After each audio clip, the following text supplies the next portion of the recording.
This is Steve Ridgel, and I'm thinking about one of the things Jesus said out of Matthew 12 when he talks about that you'll know a tree by its fruit. You know, apple trees produce, well, apples, and if peaches fall off the tree, it's a peach tree. I don't care if the sign on it says apricot, it's a peach tree.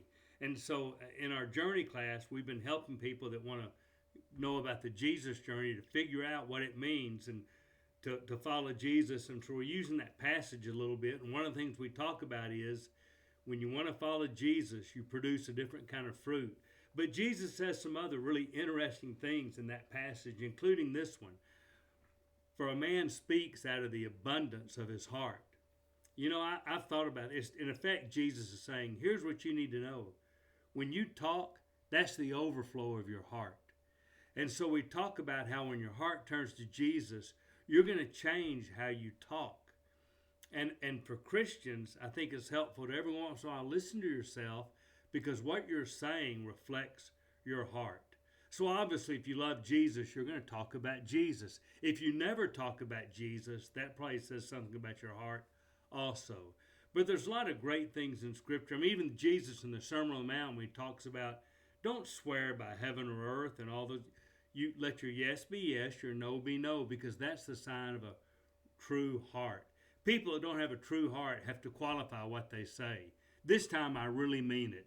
No, I swear on my mother's grave, whatever that means. Or this isn't just a preacher's story. Oh, that kind of hurt. This isn't just a preacher's story.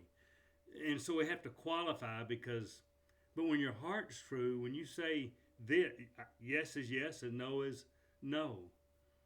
We talked about the great passage out of Colossians where Paul writes to that church and talks about singing and admonishing one another and doing that with thankfulness in your heart.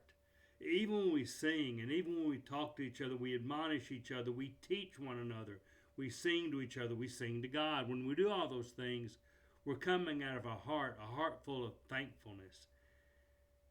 And so, you know, when people sometimes say, hey, let me tell you, act your way into a better way of feeling, I don't really think it works that way.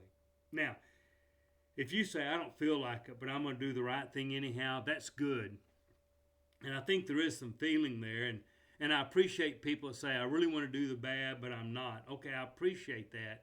But please understand the goal of all of us to grow spiritually and to follow Jesus is to get to that point in our life where out of our heart good things flow, the way we talk to people, that our speech is always a reflection of our heart. Now, you know that because if you've ever found yourself in a lot of life pressure and you snap at somebody you love for something really not their fault, that's the outpouring of your heart being twisted up about something else. So we get how that works. So here's my challenge. If you really love Jesus, work on your speech so it reflects your heart. And periodically just do a word check so you really see a heart check. Well, this is Steve Ridgel hoping these words have helped you because they really do come from my heart.